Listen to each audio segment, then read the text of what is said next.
Good morning. My name is Kenny Dodson. I am 28 years old. I'm Navajo of the Deer Spring clan, and I'm also a Hopi. I was born for the Hopi Bamboo clan, and I was born and raised in Tuba City, Arizona, and I currently right now live in Flagstaff, Arizona.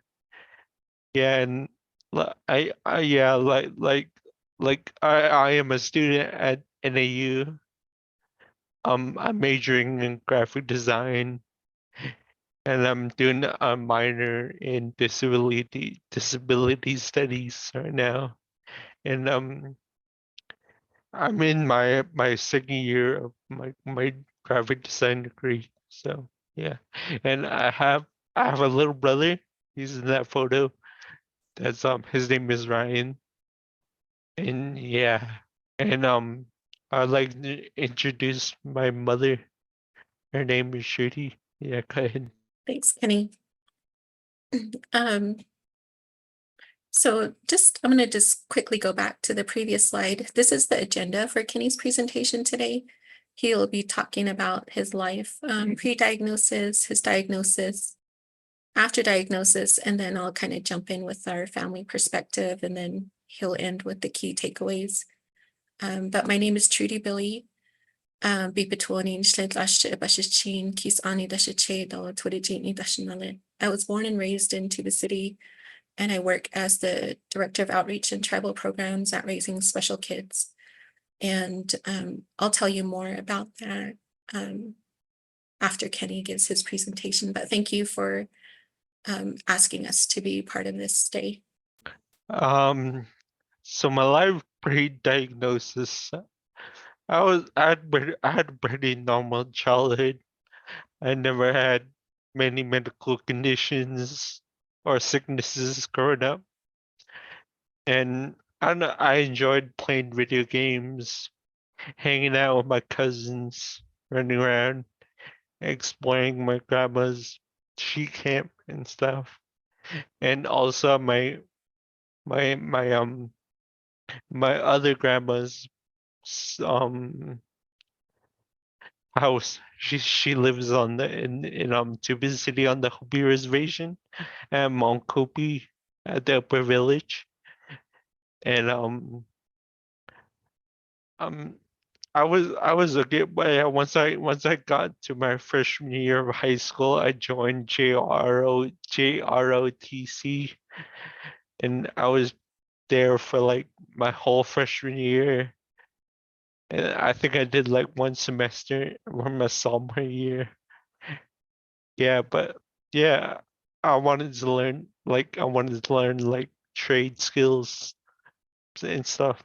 But yeah, and later on my last year, my senior year of high school, I joined track and field, and I was like a runner for a while. And yeah, to me physical fitness was very important to me. And I ran up to like 5 miles a day. So yeah, that was pretty cool. And yeah, speaking of I'm speaking of trade, like learning trade skills. I joined or enrolled in a I was in welding class for a while, and I really liked that, and I wanted to go into welding. So my senior year, I just signed up for a trade school in Colorado. And, I was planning to attend that school like after high school, but yeah, then I then I got diagnosed, and that all changed. Like it changed instantly. It was like a really instant change during the spring break of my senior year. Yeah, I felt like I was getting the flu. Like it felt like a really bad case of the flu, and it just got worse like day by day. And I went from running like 5 miles a day to not being not being able to stand on my own. And yeah, by the end of the week, like on the 6th day, I was flown out to I was flown out to Phoenix, to the Phoenix Children's Hospital to to undergo like extensive tests. And by the end of the second week, after my symptoms appeared, the doctor said I was diagnosed with the grade 2 brainstem tumor. So it's called astrocytoma. And years later, I found out the prognosis. Years later, I found out the prognosis for it. It wasn't very good. Like I was given a life expectancy of 12 to 15 months. Yeah, from what I was told. So yeah. So during like while I was in the hospital at the time, during that time, my grandparents on both the Navajo and the Hopi side, they had they had a lot of prayers and like medicine men, and they had healing ceremonies for me. It was yeah, yeah, yeah. While that was going on, while they were doing all that for me, I was doing my own treat. I was doing my own treatment at the hospital where I was where for 3 months I did radiation and chemotherapy treatments. So yeah, it was a lot to do with. And, and yeah, after those few months of being in the hospital, I was able to go home back to Tuba City, and my high school let me graduate on the on that May of 2013. So they let me graduate. And yeah, like a couple years later, or actually a few years later, in December of 2016, the doctors told me there's no signs of like the cancer or the tumor on my brainstem. So yeah, that was good. And I guess the range of emotions was, well, I had to deal with a lot of emotions during that time. Like acceptance. Like I had to accept that, this is how it's gonna be from now on. And yeah, helplessness. Like there's points where like I felt like it was hard for me to go on and stuff. And the depression is here and there. Yeah, it never goes away. But I don't let that consume my life. I just try and keep going. So, and anger is pretty pretty is there all the time. It's like I used to get really mad and frustrated over little things. But yeah, it's like with depression. It's like with the depression. I'm just trying to keep going and stay positive. And yeah, addiction. I've seen what addiction does to like other people, and I try to stay on. I try to stay on the path. So yeah, like keep going, and everything. Yeah, but those are the negative emotions, but there's also positive emotions like healing. Like everything that I went through. I feel like that's in the past, then there's the future. Like I'm doing everything. I'm doing everything I can right now. So yeah. And same thing with motivation. It's like, yeah, yeah, I just keep going. There's happy parts of it and everything. Yeah, and I try to focus on happiness. So yeah, and calm. Yeah, the calm is I'm learning how to do that. Just going to school and attending classes. I'm still learning how to do that. It's like, yeah, it's just a whole mix of emotions and empowering. I read a lot of not I don't read, but I watch like movies and I read stories about other people that's really empowering. And mentoring is something I'm getting into. Like I just started getting into because yeah, like well post diagnosis.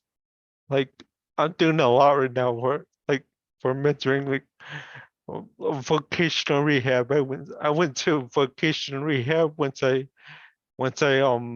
got out of high school. Now, like, well, I lived in Tuba City for about a few years after high school, but I moved to Flagstaff to work and go to school, and I really wanted to do something with my life because I just being at home I mean, I like being at home, but it was I felt like I was going nowhere. So I wanted to do stuff. So I wanted to possibly join the workforce, and that's where vocational rehab really helped me.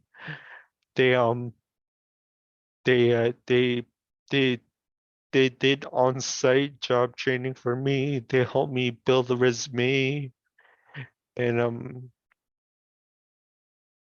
they placed. I worked at a program here in Flagstaff called Quality Connections, and yeah, that's where they helped me build my resume and stuff.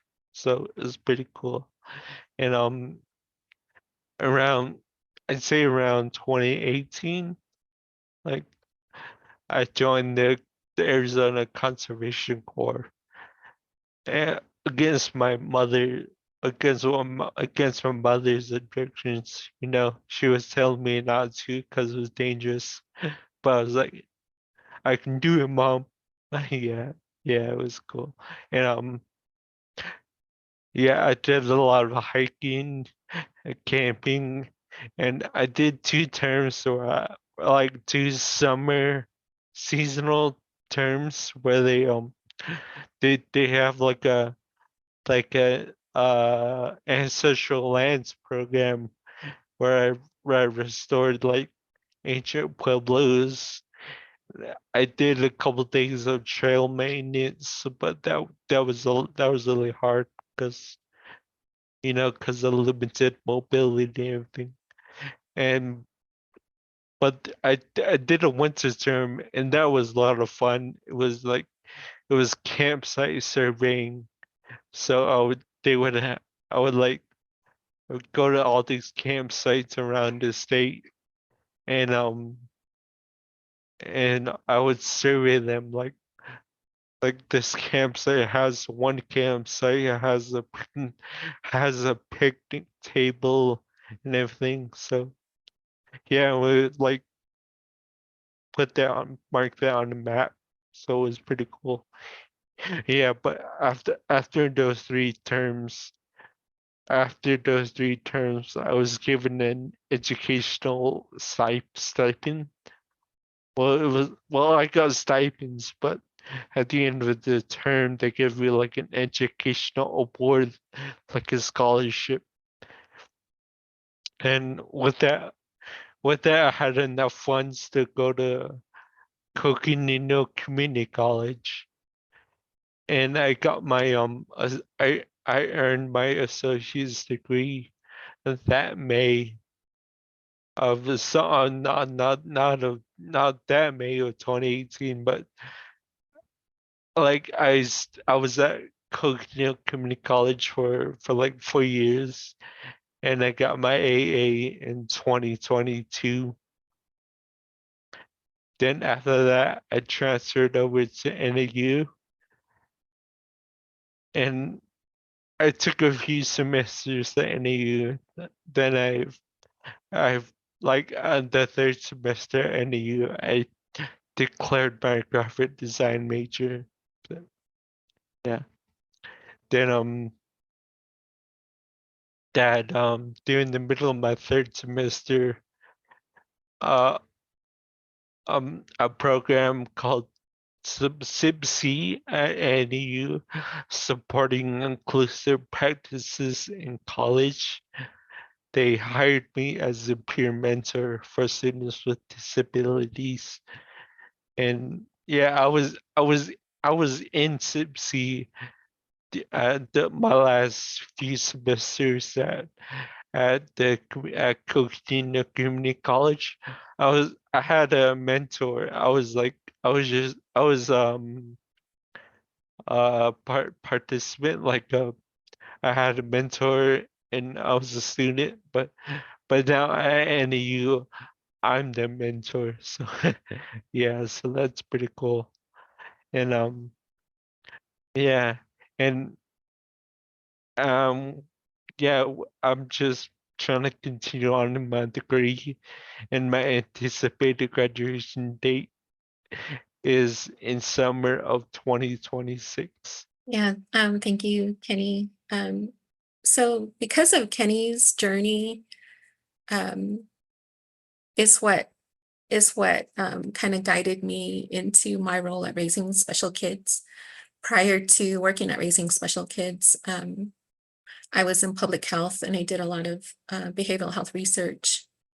And when Kenny got sick, all that stopped, and um, kind of did a reevaluation of our life as a family and myself and my career. But I really felt like Raising Special Kids um, was the best fit for me.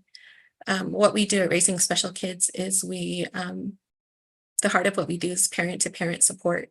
So during Kenny's diagnosis, I was able to speak to another mother who had a child with a brain tumor and who was surviving years into the future, years after he was also given a very dire prognosis, but her son was living years past that diagnosis. And that's what gave me hope. And that's what really the kind of connections that we try to do at Raising Special Kids with other parents. We also provide support to parents in the areas of, if anything from birth to age 26. So, we support them with applying for things like DDD or Altex. We help them with special education services. We help them with behavior challenges. And then with Kenny, we've accessed vocational rehabilitation, college disability resources. So all those things, I have that experience as a parent, and I'm able to teach and mentor other parents in those areas. So even though it's been hard, it's just been a really big change. The diagnosis happened 10, 11 years ago now, and it's still, I mean, you can tell from Kenny's presentation, the emotions are still really raw. It was a really very traumatic event for our family. But we do our best to reach out and help other people and mentor other people. And I think that is what we were challenged with as a family, and we're able to do that. So the parent to parent is something I feel strongly in, providing parents and families with resources. Asking for help can be really hard. I know it's been really hard for Kenny to do that off and on throughout his journey. And there's always that hope that you have in either your traditional ceremonies, your prayers, and then you get that feeling of accomplishment when you're able to help someone else. And I think Kenny feels that way now, being a peer mentor at NAU, that he's able to share his experiences and help other kids on their journey. So this is his first keynote, and I kind of wanted to support him in some way. And I asked the planning committee if I could just provide that little part about raising special kids and what I do, and then just kind of share our journey as a family. But Kenny will read to you the key takeaways. So I'll turn it back over to him, and then if you have any questions, we'll answer those next.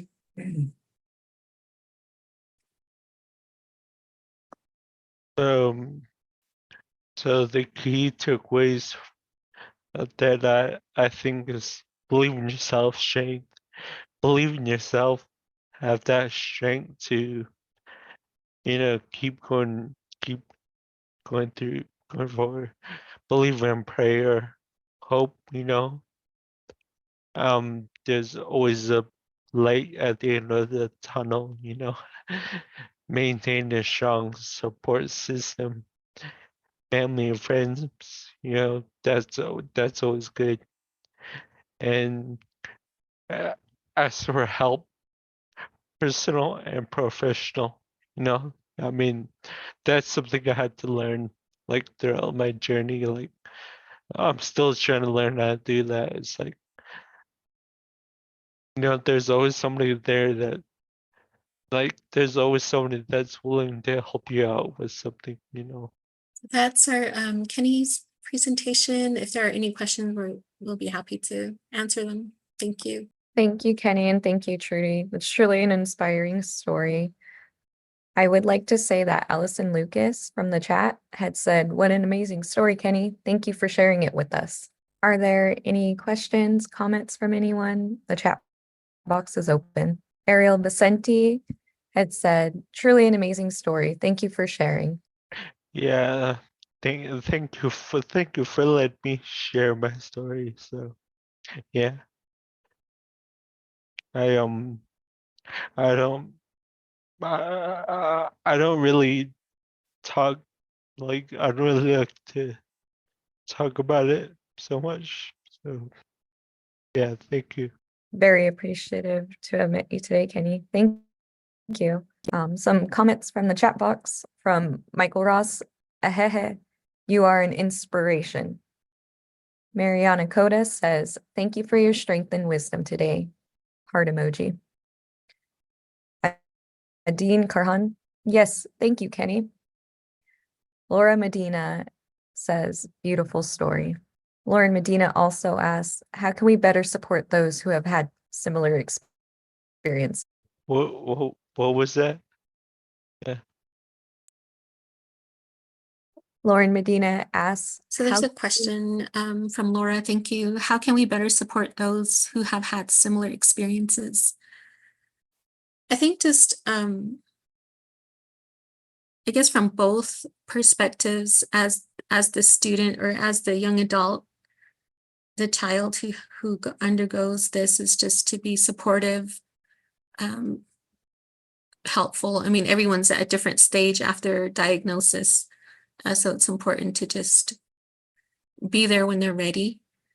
And then for families, parents, the same thing. I've also I'm a parent mentor, parent leader with our organization. So I've been matched with other parents who have children with a brain tumor diagnosis. So just sharing them with them our experience, like what was shared with me when Kenny was diagnosed. So just being supportive and willing to help any way you can. It doesn't have to be, constantly providing help or anything like that. Just some words of wisdom always helps, or prayer always helps.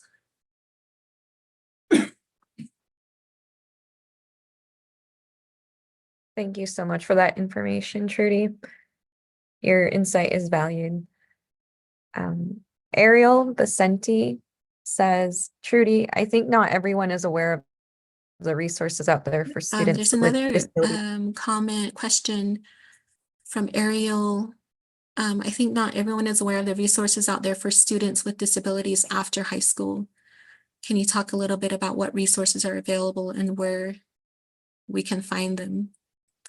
So transition should really start when kids are about 14 years old, as they're going into high school and starting their high school career, working with the IEP team to kind of plan out the 4 years, because a lot of schools, high schools, have vocational programs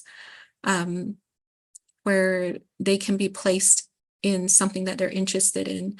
I know that at that age, maybe kids may not know what they want to do post high school, but at least getting some experience, even with life skills. So within the school, ask the IEP team what is available. Some of them have the, what is it called? TCW or TSW program that eventually will just transition into vocational rehabilitation. And then there's a lot of every college has a disability resource office that can provide the same accommodations post high school. So if the child wasn't on an IEP in high school, they can transition that into college. And then there's a lot of programs out there that kind of help, like Kenny mentioned, Quality Connections. So they're a separate organization that helps with exactly those kind of services. Divergent is one I've heard of recently. They do a lot of those job training, job placement kind of things, but they do it virtually. So they're a really good resource for families on the reservation. And just asking questions. Other people might have accessed other kinds of resources. I know there's a lot of scholarships available for different diagnoses. Kenny, I think Kenny has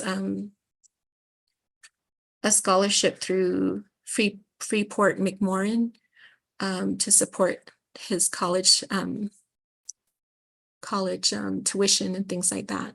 So if you know anyone has any questions, my contact information I'll put in the chat. But I'm happy to help anyone who has. And thank you for all the comments. Hopefully Kenny will do many more of these as he goes into the future here. Thank you again, Trudy and Kenny.